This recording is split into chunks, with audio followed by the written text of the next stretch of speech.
So why are we taking this sample in the first place? So let's explain this line of code. So we're taking this sample of rows in the first place because we have this big data set called population set. We said it has 100,000 rows, so that's why we used 100,000 here. But what we want to do eventually for each one of you in the class is we want to take a sample of 400 people from this population. So each one of you are going to go forward with your assignment with just 400 people. And so in order to take those 400 people from this population set, we're not all just going to say, well, let's take the first 400. We don't want to do that. We don't want you all to have exactly the same data set. We want you all to have a different data set. And to achieve that, we're going to take a sample from this big set, not of 10 like in this line of code, but of 400 eventually. This code, that code is lower down. But so how we're going to handle that process is we're going to take a random sample of 400. So each one of you are going to take a random sample of 400 from this whole population set. And that's why we're going through this whole exercise. So that's what I'm demonstrating here. This is not the final 400 sample that we're taking. I'm just demonstrating it with a smaller sample. So again, we're giving it a name because whatever this function is doing, we want to save it in an object. So over here, I'm just calling it sample1.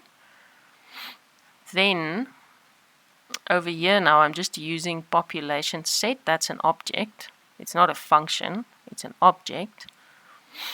And as you can see, these are not round brackets. These are now square brackets. So as I said before, round brackets and square brackets do completely different things in R. So in this case, we have the population set. That's the object, the data set, the big one with the 100,000 rows we're talking about, followed by the square brackets. And then inside the square brackets, you see this object, which is the one we just created. And since we ran it, we actually know what it is. So we know that this object, this name of the object, is just a placeholder actually for 10 numbers. So it's as if we're putting these 10 numbers in there, because R knows that this name is actually, it's just a placeholder for these 10 numbers. So if I put that, if we put sample1 rows in here, that just means R is reading these 10 numbers, is going in here. And where we saw square brackets before, like this, was when we were looking at a specific row or a specific column of a data set. So that's what's happening here again.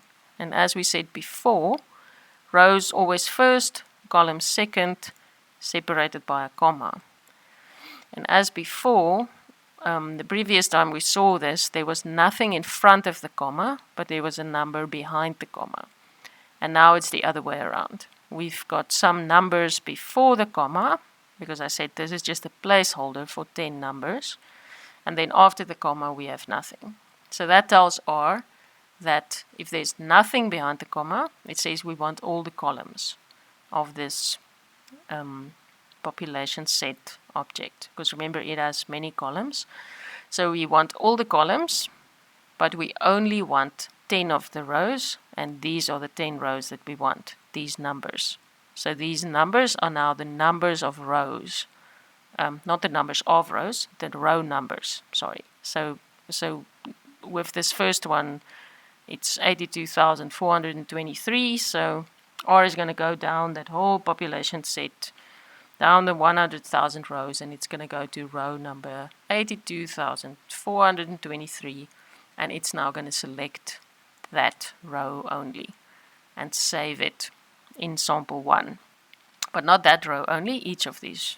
So it's going to go to each of these 10 rows, select it, and put it into this sample. one object. So if I run this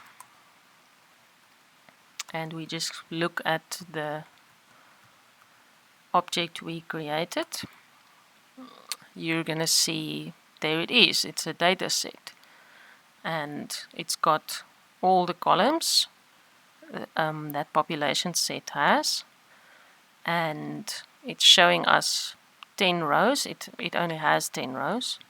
Of course, if it had more than 10 rows, it would have showed us the first 10 rows and just told us there are more rows.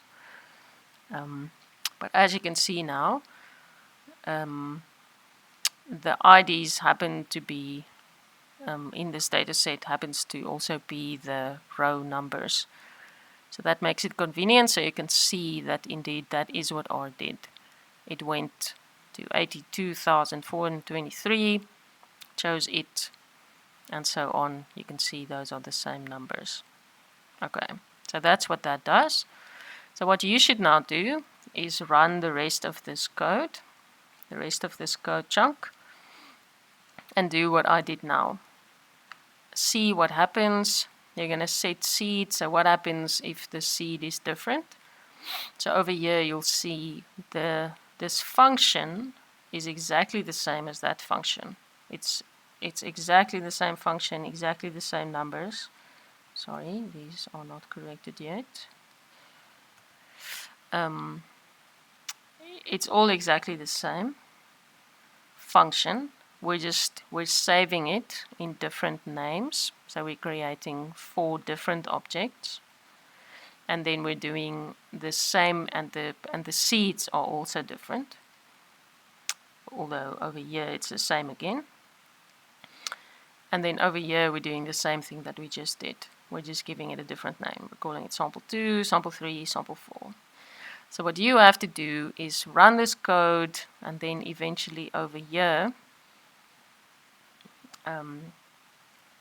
I have this $ID, so I'm basically just running you're just going to run this first column of the data sets, the different data sets that you created, and that's just so that you can compare whether R chose the same for every sample or different ones, or maybe some of them are the same, and then I want you to understand why they are the same or why they are different. So that's what you can do now.